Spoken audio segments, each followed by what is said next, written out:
Zelo sem vesel, da sem pač po 3 letih zamenjal klub. Rad bi se v tem primeru zahvalil vsem, predvsem ekipi, trenerju, zdajšnjemu, prejšnjemu, zdaj bivšemu direktorju, v glavnem navijačem, violam, predvsem violam.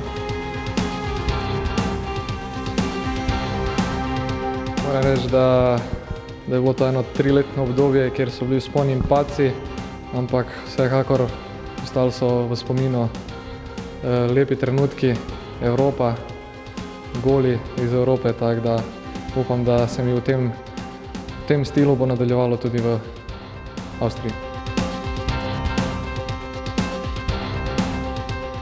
Imam par trenutkov, ki bi jih z veseljem izpostavil, in to je gol proti Tottenhamu v Ljudskem vrtu, gol proti Olimpiji za prvaka 2 meseca nazaj in gol proti Panathinaikosu.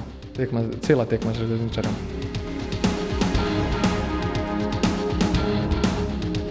Moram reči, da sem pa prišel z 19 leti. Moram reči, da nisem vedel, kam sem prišel, da sem prišel v tako velik klub in moram reči, da sem se res razvil pač, kolikor sem le lahko, ta potencial v Mariboru, in Maribor mi je veliko dal. Iz Maribora odhajam samo z lepimi spomini.